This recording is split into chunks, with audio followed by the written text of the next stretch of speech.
Hello, everyone, and welcome to One Control Port Podcast, episode 330. I'm Benjamin Yoder here today to talk to you about video games. We got a pretty exciting lineup of news this week, in my opinion.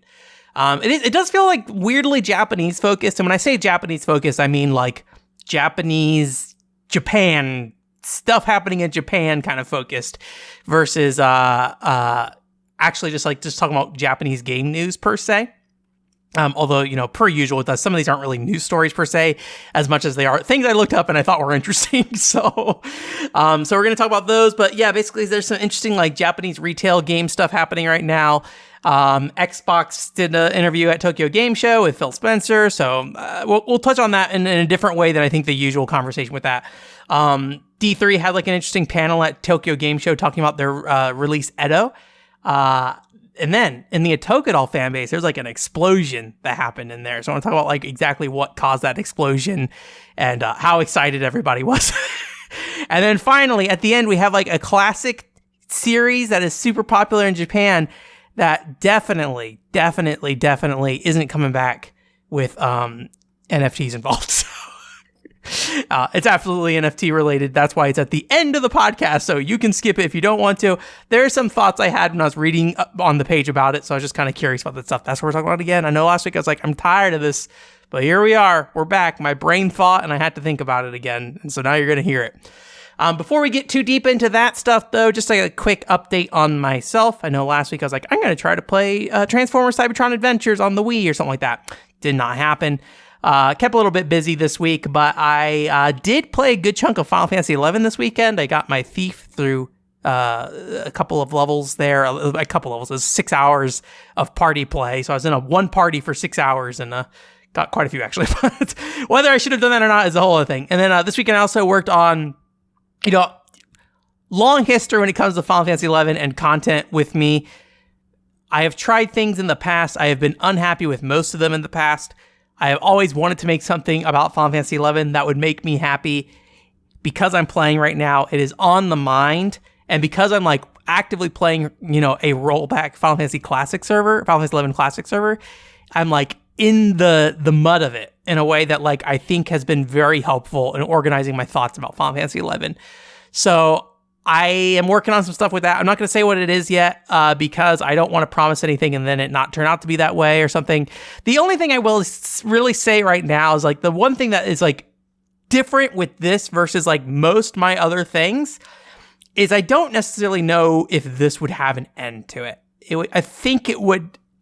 I think at some point it would just burn out and then it will just never progress again. I'm okay with that though. Because I think it is a thing that I'm working on that feels very in the moment in its analysis and not trying to come to one ultimate conclusion. So we'll see. I worked on it enough where I'm at the point where I think I have to make a decision of if I'm going to do this or not. I feel like it would be a waste to not do it, but I have to kind of figure out what the workload's going to be on it. But I was going to say the easy part, but it is kind of hard in its own way. Writing a lot of stuff and putting it down on paper. And I feel pretty good about what's on paper right now. We'll see how I feel in a week or something like that. Whenever I look at it again, right? That Xeno video continues to be in turmoil because every time I look back at it, I'm I'm actually not happy with this. I also did a couple things with looking around Play Online recently, which is that multimedia Square Enix service.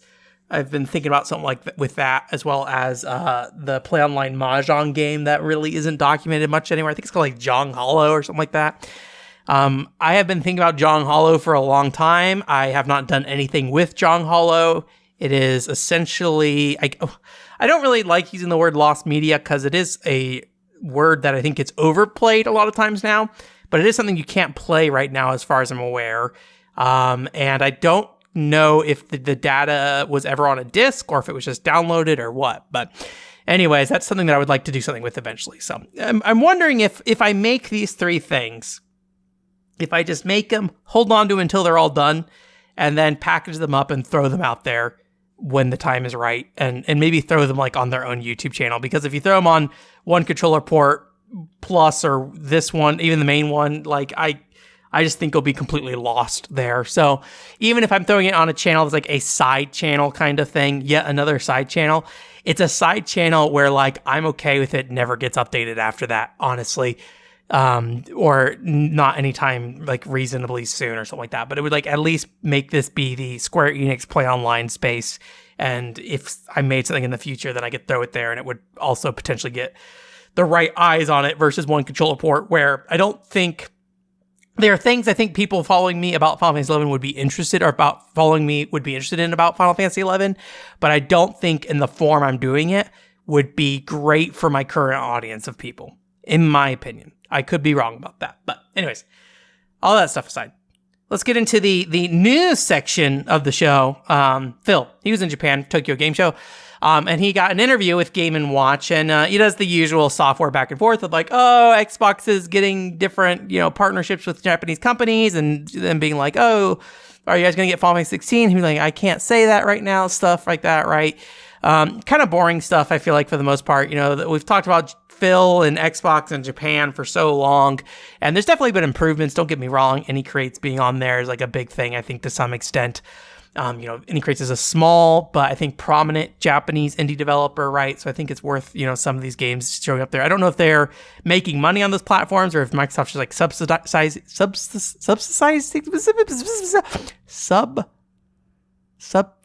I can't say fucking words right now. Sorry. We're just going to move on from that. If Xbox is giving them money to do it.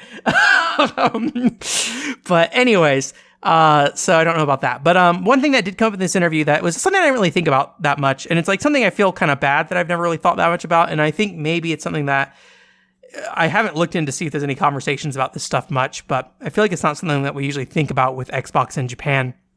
And that is, when we're looking at Xbox in Japan, we're typically thinking about Microsoft support, Japanese support for Microsoft, and then also what games only launched in Japan, whether it be Death Smiles or whatever, right? Or Nude for the Xbox or something like that, right?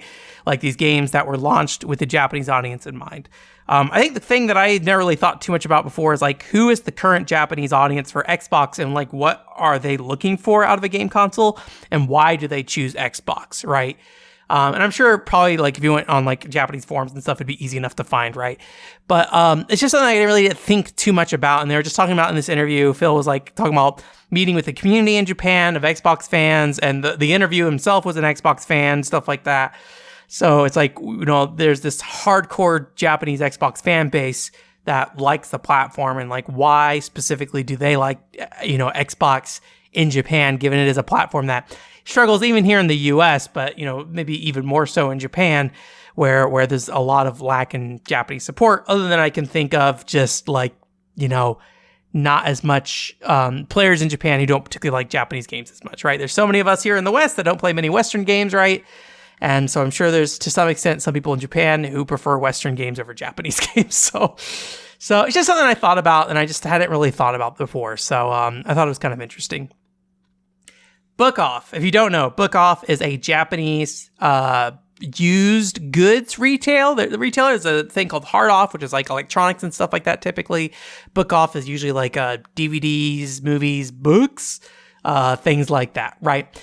But they've also been known to resell retro game hardware. This week, as of this time, they have announced that they will be offering, or rather, I should probably say they're going to license hardware, probably is what's happening. Licensed repro hardware for Famicom and Super Famicom hardware, I believe, specifically. And it's a portable little console and a actual TV. I almost said TV game console. It's very Japanese. I think Japan calls them TV games and stuff like that. We call them home consoles here in the West. But it is a home console system kind of thing.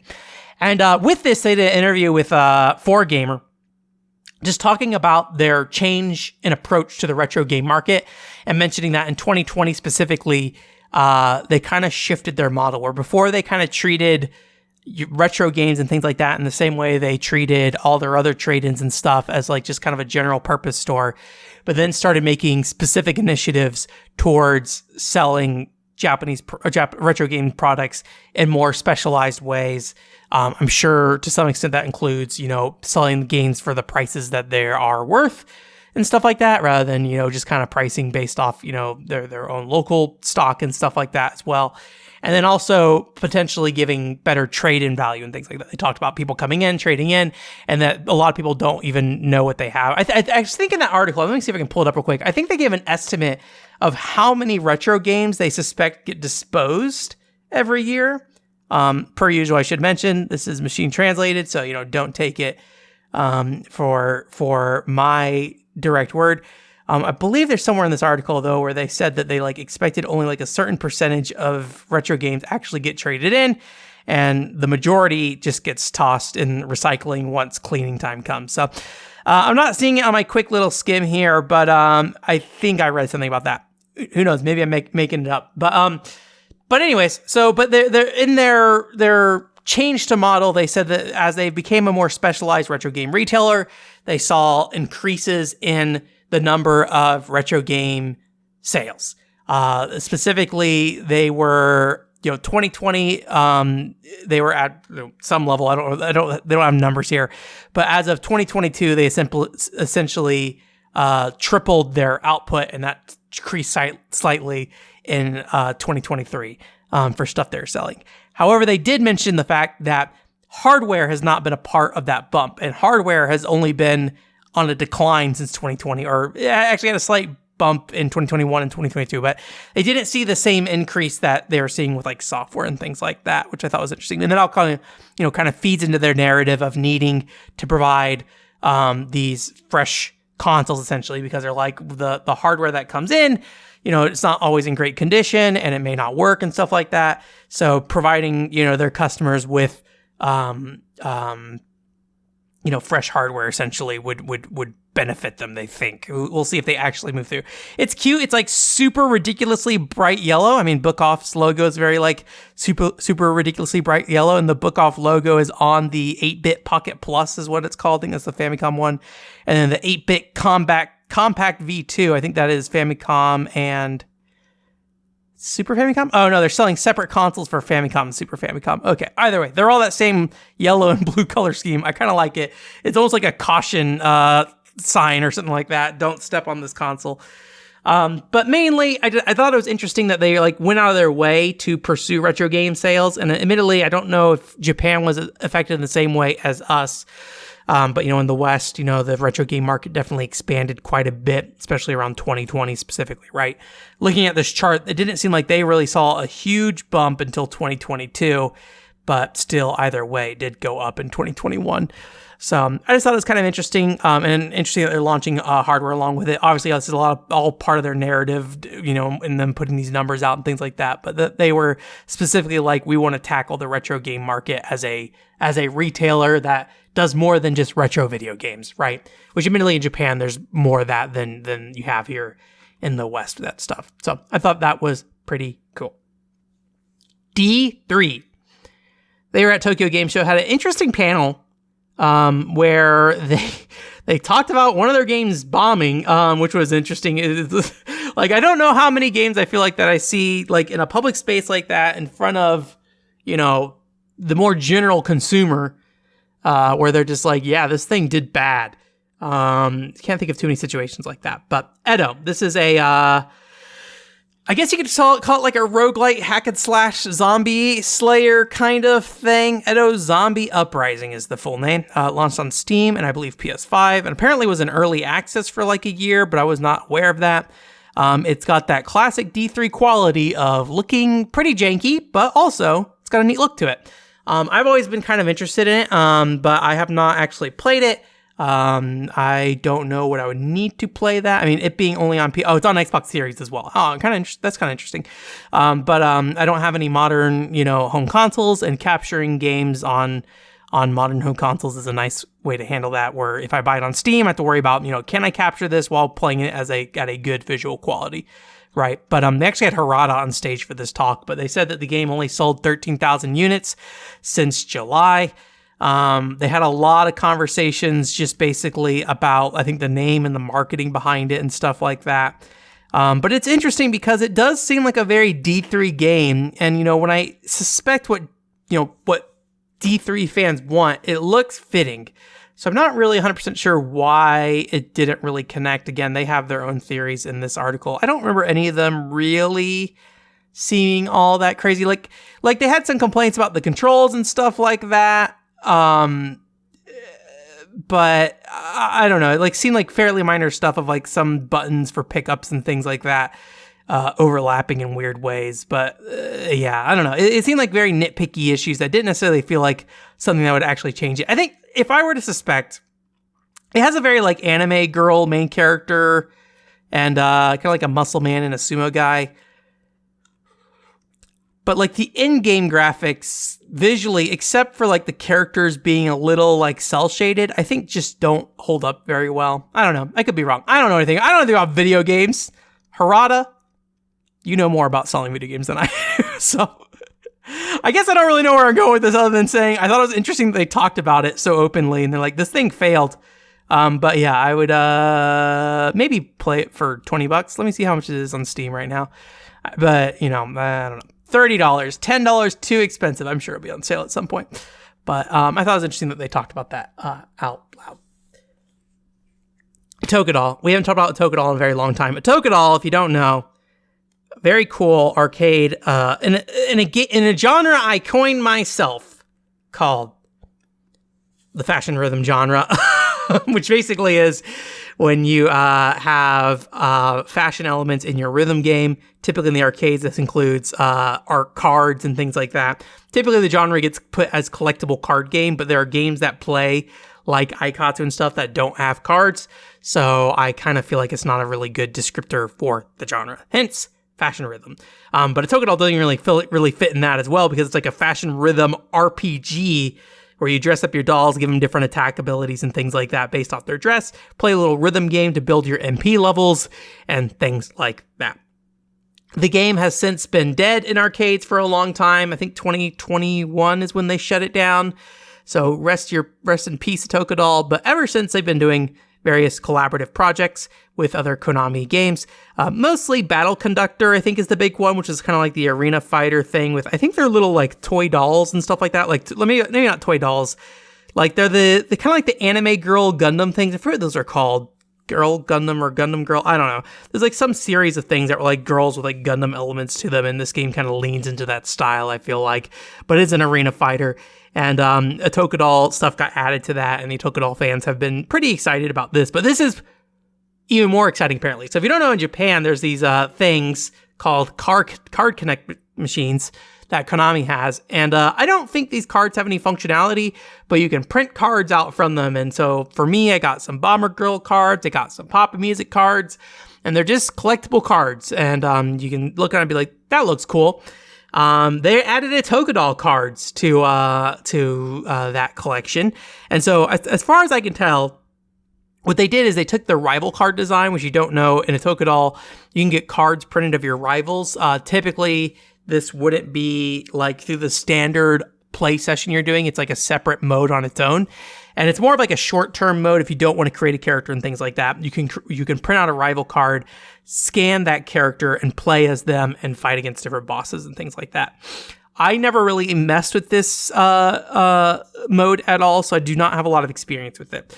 But the cards themselves were featured on just focusing on that one character, versus when you're playing the main mode, you get friendship cards, and then you have your character with the other character on there as friends, basically. So the rival cards were their own kind of thing, and I do have some of them, but not that many. But it basically seems like they're recreating rival cards, and so you can print them out. They can be holographic and things like that. And I don't remember how much presentation elements there were to Card Connect, but they seem like they did a good amount for Otocadoll. They play the background music for Otocadoll in the menu, like the menu music for that game. And then they also have these really large frame pictures that show up when you do pulls, because they're random card pulls, unfortunately. And they print out and stuff like that. And you do normal cards, you can do holographic cards. I don't know if it's one of those cases like with the Otocadoll, you can pay if you want to do a holographic card. I don't know if it's random if it's holographic in this case, or if you pay for holographic as well. But they are, non-functional. So they look like cards you can play with. They are not cards you can play with. They do not include QR codes. They replace the QR code with the logo for each character, basically.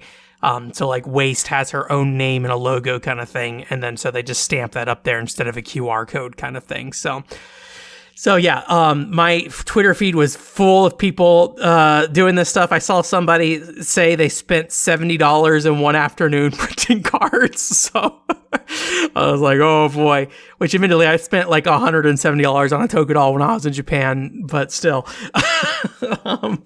And then also, there's some people saying that the holographic roll was rolling out, which if you don't know, in the Otocadoll community, there was always, because like the cards being, having a presentation and stuff like that is a part of a Otocadoll, right? You want to print out your cute card, you want to dress up your character nice, you want to pose them, and then print it out. If you print out on a holographic card, extra bonus, right?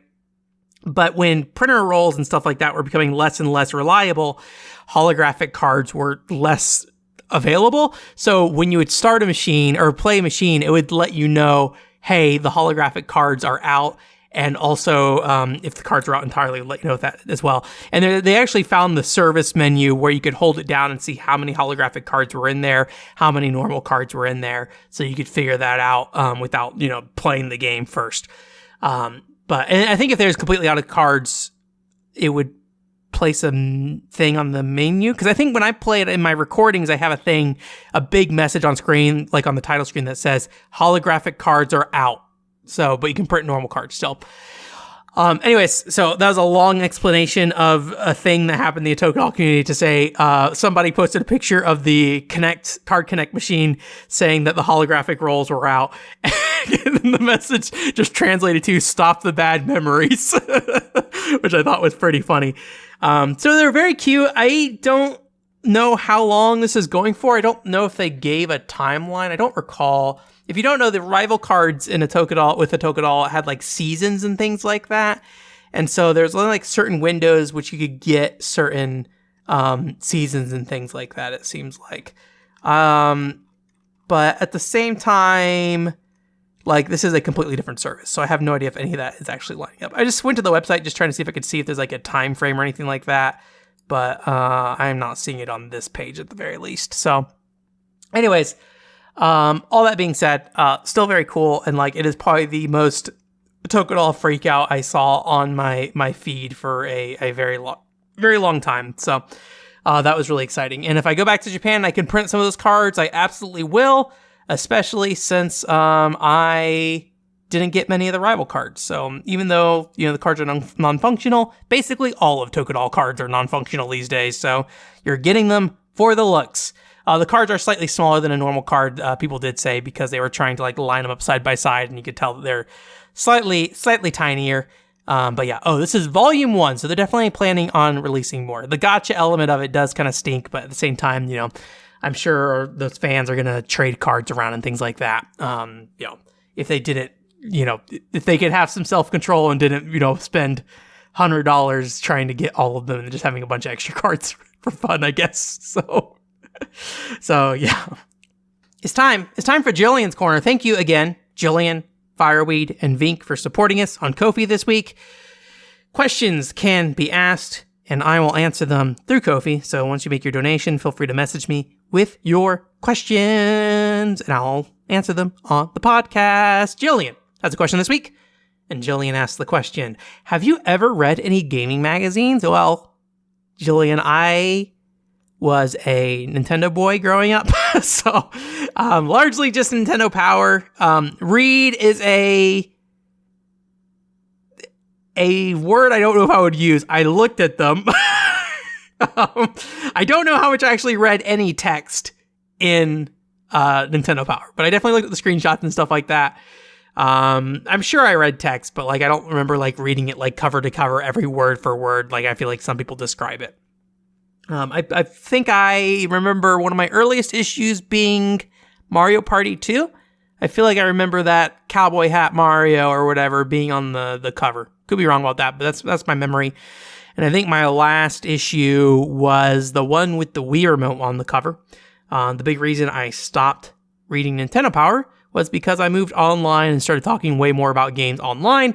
And Go Nintendo kind of became my main news source. So the idea that I need to go to Nintendo Power for anything just really didn't have much value for me at that point. I think I don't have nostalgia for gaming magazines, really. I don't feel the need to be published in a gaming magazine. I did get published in Aporia, but I think that was more of excitement about the types of topics Aporia was talking about, not so much the fact that it was printed.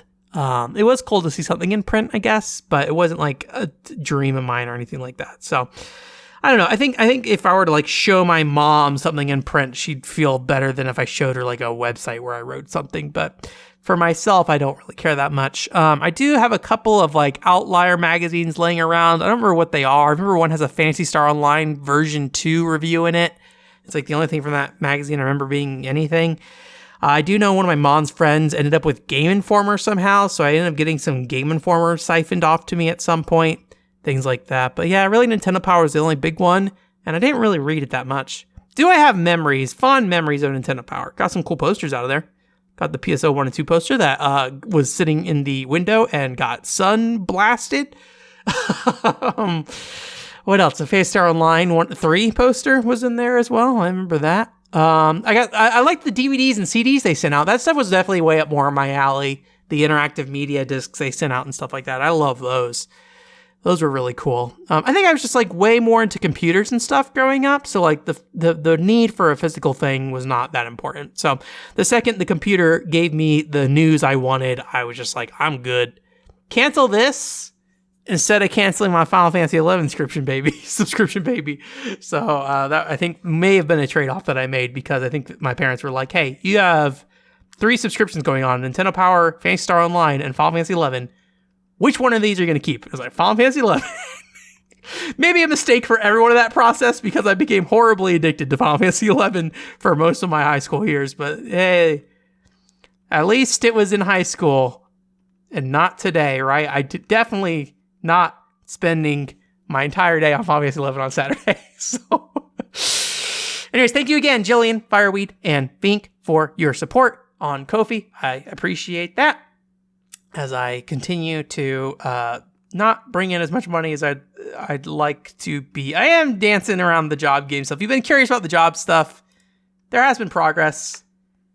Things have happened.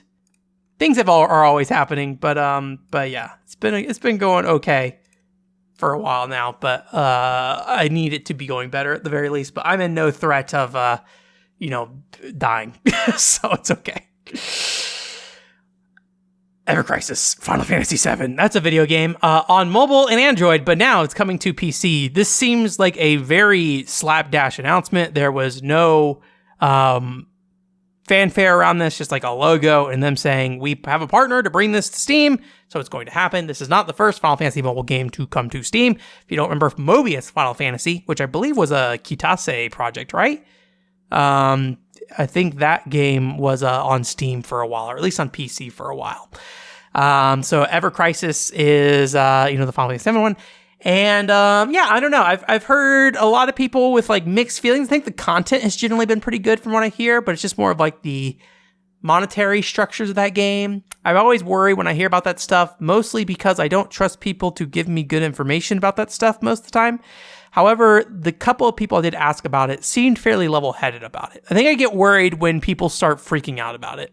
I read an article that was very aggressive towards it, and it feels like this just feels like somebody who doesn't like mobile games who is now playing Final Fantasy VII in mobile games. So, I don't know for sure what to think about that stuff. But initially, I was like, maybe they're doing this because Final Fantasy VII Ever Crisis didn't rank the week it came out on the 4Gamer revenue charts for mobile games. Apparently, I just don't know how that chart works yet, and the revenue numbers came out in the next week. So Ever Crisis ranked at number 9 that first week. That puts it right below Honkai Star Rail. The big thing with 4Gamers revenue charts is whether or not it maintains a place on the upper board, and I think probably the bigger thing actually is how many times does it come back on the board? Because I think games fall off a lot. But when they have new content and new changes, does that cause a revenue spike that sends them up to the top 50, right? I think those are the really successful mobile games typically. I have not seen Dragon Quest Champions return to the mobile game revenue boards, if you've been wondering. Still just off there. Dragon Quest Champions still getting new content. So I don't know if they've done any big crossover content. If you don't know, when they started that game, they launched it. Dragon Quest 12 was like a big part of their push, or Dragon Quest 11, sorry. Dragon Quest 11 was a big part of their push. And I don't know how much impact or pull something like that can have, right? Or if people are just like, hey, this is a Dragon Quest Battle Royale. Let me check this out and see how it is. Let me give them my money now. So we'll see if that comes back up. Puzzles and Dragons on top this week, surprisingly. But again, I think the mobile game market is very up and down, which is part of what's exciting about looking at this list. And, it does help me learn more about games that I would not think were as big and things like that. I think that's really cool. The Romancing Saga game is one of those games that just sticks on that list. So I imagine for Square Enix doing pretty dang good, alongside Dragon Quest Walk doing pretty dang good. I believe stuff like Brave Exvius and things like that hasn't really been on there for a long time, but it is still going. So just because something doesn't stay on that chart doesn't mean it's not making money, right? So I thought that was really interesting. Haven't played it myself yet. I have a strong feeling that until I take a break from Final Fantasy XI, which I'm not playing that often, but Final Fantasy XI is a game that requires a lot of time at once. I may not check out Ever Crisis. I don't know if that's where my life is going right now, but that seems like it. I don't know how long Final Fantasy XI can keep its grips on me. I will say there's a lot about Final Fantasy XI that keeps me going, and I don't necessarily know if I have the answer to why it keeps me going yet. So yeah. We're going to talk about Kamiya leaving Platinum Games real quick. We're not going to talk about it, I think, from the usual aspect of this. If you don't know, Hideki Kamiya, big Platinum Games founder, I believe, came from Clover Studios, worked on things like Bayonetta. He did work on Bayonetta, but that was at Platinum. But like God Hand, Devil May Cry, things like that. Character action games in their wheelhouse. They've been around for a while now, I think like the late 2000s, and generally haven't done anything. I think they have survived, but I think they have survived mostly on good critic scores and things like that, and getting investment through that. Typically, looking into it, most games they put out seem to sell. Well, most games they put out that are generally considered successful at least from a critically, I don't know, like some critically successful games aren't even sales. Well, let's skip that part of this talk because I want to talk about something else with it. But Kamiya is going to be leaving Platinum. I think the only thing that I wanted to really highlight here is because the general sentiment I've seen is people saying oh, Kamiya is leaving Platinum because clearly Platinum's going downhill. And I keep seeing people that saying Platinum's falling off and that they're not making good games anymore, things like that, which is a sentiment that as a non-Platinum Games fan, at the very least, I don't know if I necessarily agree with. Kind of the reasoning behind this is I think if you look at Platinum Games' lineup of games over the years, they've had a pretty consistent output, and each of those games have had pretty consistent receptions. We're skipping a lot of the smaller stuff in between here, but Bayonetta in 2009, that sold 1 million copies, I think. I think it's sold more since then, but I believe in 2009 that was around what it hit, or at least, after that. Metal Gear Solid Rising, I think, has since sold 2 million total. That was 2013, so quite a bit after Bayonetta. Bayonetta 2 was 2014. That was another million. I think it's 1.5 mil or something like that. This is all very off the head from when I looked at it earlier, doing minimal research.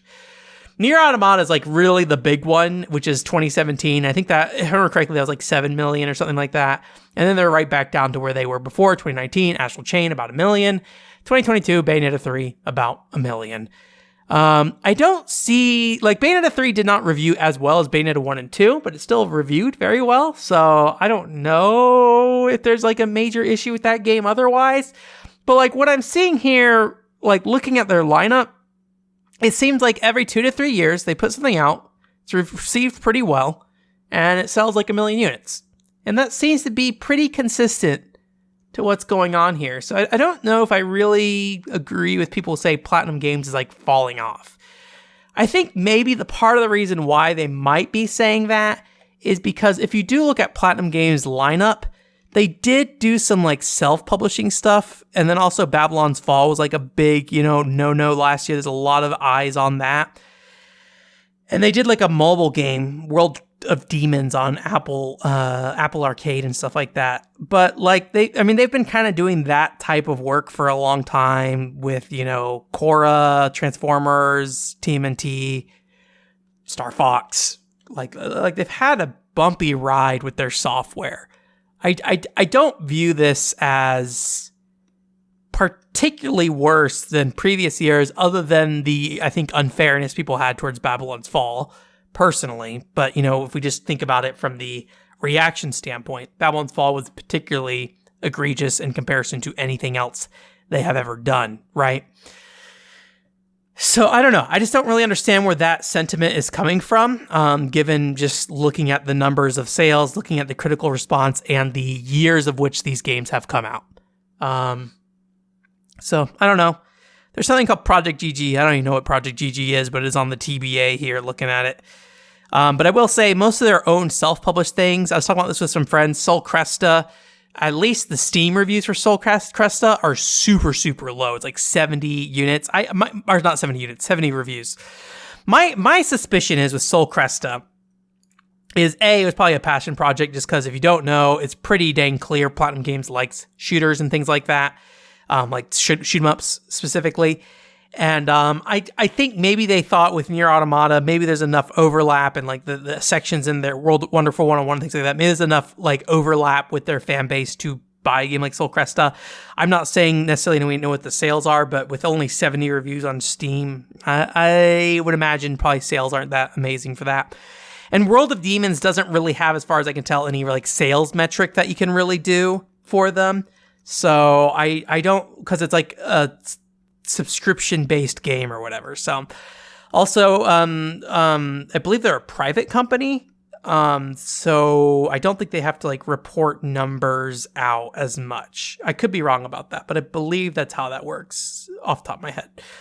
So like, I don't know if they have to say whether World of Demons is successful or not. I get the impression Wonderful 101 republished wasn't really that popular. I mean, I think people like it, but I don't think it's sold particularly well either. So, I don't know. Are there a lot of failures recently? I think so, but looks more like from the financial side rather than like any real. Well, again, they have all these like spin-off games from before and stuff, and like Star Fox wasn't well received either or sold well. So I don't know. I mean, Mad World and like Anarchy Reigns are cult hits, but I don't think you see a lot of people like clamoring for them per se. I'm sure there's a good YouTube video about it, but yeah, I just kind of don't really understand where that sentiment's coming from with that, and kind of disagree with that. And I thought maybe because the number of games they put out were increased, but it seems like it's the same number of games. So it might be one of those things that just like people are ready to dislike Platinum Games after Babylon's Fall and now Kamiya leaving, right? I will say Kamiya leaving maybe doesn't make that much, or it maybe isn't that surprising though, because I believe they received a big influx of cash, and the fact that they're shifting to a publisher model may also be playing a big role in how that company's being ran, exactly what can be done, right? So. I think the ideal situation for consumers on this, right, is that Platinum Games keeps making these games that people love, right? And then Kamiya goes and makes another studio, and those studios makes two more of those, or another set of those games, right, over there. So, I think that is maybe the ideal situation to come out of this. So, I don't know. Fitboxing. We're talking about Fitboxing 2 very briefly here. Sorry, not Fitboxing, sorry. Step Hop Dance? I'm blanking on the name already. Hop Step Dance. They put out a new commercial. The reason I want to talk about this commercial is because the previous commercial was very focused on learning how to dance. This commercial is very much focused on exercise. So I was wondering if they were going to take the exercise approach with this game at all at the same time, given it is a game you do stand up and move and things like that, right? But the first trailer being very dance focused kind of took me off guard, but I guess it makes sense because the game is a dancing game. This is a silly commercial, though, with a bunch of kids going up a staircase, and one of them falls behind, and the kids at the top are like, hey, hurry up. And then the kid's very slowly trudging up the staircase. And then the old man behind him catches up, gets ahead of him, and then has time to complain about his back and stretch his back before he moves forward, and is still in front of the kid. So the next, I think it's 3 months later, and I think the reason why they're doing this 3 month later thing is I think they're saying that you're going to learn to dance or get fit within 3 months playing hop, step, dance. And that's why they're using like this tagline of 3 months specifically. And the old man comes back and he is booking it up those stairs. And then he's like, the kid is like blown away. And then the old man turns around with a huge smile on his face and pulls Hop Step Dance out of his pocket and just is like smiling and nodding his head. And the kid's just like, oh! So he goes home and plays Hop Step Dance, and then he is able to keep up with his friends on the staircase and be friends. No love stories in this one, unfortunately. The old man does kind of look on wistfully of just like, I'm so proud of him. I don't know if they have a relationship, if he's a grandpa, or just random old man. So it's a good commercial, though. I like it. I thought the old man nodding was very funny. I posted it on Twitter. Unfortunately, I don't think that many people saw it, but still, it's a very good clip of him just like sitting there nodding. Anyways, that's it for that. Black Stigma. I don't have much to say about this right now. It's a game with a cool concept, though, that fits very well with me. I think if you don't know, historically, I have talked a lot about shooters that have melee combat mechanics. And, you know, how you do that is a very challenging thing. Even stuff like Final Fantasy VII, The First Soldier, suffered with it quite a bit because really gunplay was just kind of like a little more overpowered, especially towards the end game. There are things about melee combat and magic spells and stuff that were very deadly, and depending on what time of window that you played that in First Soldier, the balance kind of shifted around. But typically, guns from afar were the standard playstyle for most people because it was hard to get people to get close enough for melee attacks to really matter that much. Monk being the class, I feel like maybe the hardest hit by that fact. Anyways, Black Stigma is a competitive shooter as far as I can tell, but it's focused mostly on melee attacks and handguns specifically. So short-range handguns. Some of those handguns are rapid fire and things like that. I will say, from what I've seen of the game so far, it looks pretty rough. It's not out yet. They do have playtesting going on right now, so it makes sense that it would be kind of rough at the moment. But I thought the concept was very cool. I like the ideas that are in games like Red Steel and things like that. So I don't know if I will play it, but it did catch my eye. It does kind of have like a fairly generic free-to-play shooter look to it, kind of. I think there was visually something they probably could have done to make it stand out a little bit more. I don't know who made this. Bold Play Games. It has like a vaguely like Japanese look to it, but I feel like almost all modern free-to-play games has like a vaguely Japanese character design look to them now. It's like, it doesn't matter if it's Chinese, Korean, American, whatever, it looks Japanese to some extent, although you can kind of tell it's not Japanese. So yeah, but it looks pretty neat. And finally, the story everybody has been waiting for. Wizardry is back with Wizardry BC Eternal Crypt. BC, I assume, standing for Bitcoin. It is an NFT game in the Wizardry franchise. Doesn't look like Wizardry, I will say, beyond the character classes and things like that. Has a Minecraft-like 3D dot game hero kind of aesthetic to it. And I think because they want you to see your NFTs, the dungeons are third person, which I could be wrong. But I do not know if I've ever seen a Wizardry game that is not first person. So I do not think the game screams Wizardry to me. I was looking at the English page because if you don't know, most of these Bitcoin games and stuff do have English pages associated with them. I don't know if that's because they're trying to sell to, English speaking like America or Europe and things like that, or if it's for regions where like Asian regions where English is fairly common, right? And so that can be used as like a blanket. Here's the Japanese version. Here's the other version in a language you probably understand version kind of thing, right? I don't know where that investment is happening kind of thing, but I do feel like generally these Japanese games are very focused on Japanese popular IP. Wizardry, I think, believe was originally a Western IP, but it just got more popular in Japan than in the West. Compares itself to Cookie Clicker mostly, but it is basically, as far as I can tell, kind of like an auto clicker RPG thing. I think they said it's like 5-minute play sessions and things like that. It does that thing where there's like the number's so big, it's like 4.23E187. I'm not a fan of that. I think it really makes the number kind of incomprehensible to me. Maybe if you are more invested in that game, or can do some math better than me, you know what that number is. But most of the time it just becomes vague numbers I don't care about in those kind of games. But, I don't play that many clickers. So, the video they listed did say it was a concept video, though, so I'm not sure if the gameplay they showed is actual gameplay. However, I will say, anytime you show gameplay with an NFT game, it is a significant step forward for your game that makes it closer to a video game, rather than Konami saying, we made a world. Would you like to buy NFTs in our world? I don't know the prices of NFTs and stuff like that these days. They're looking for $500 for one NFT. That seems like a lot of US money dollars for an NFT. And it looks like you typically have like 4 or 5 party members, I think. There's 10,000 heroes available, and all that stuff. So, I think the big question that came up for me, outside of just this being a weird, it is further along. Well, that is the one thing I will say. It is further along than most of these kind of games usually. But given like where the NFT market is right now, right? Like, do people who play NFT games have an interest in it beyond the potential financial investment later? Obviously, if you're in the NFT space, you invested a ton of money.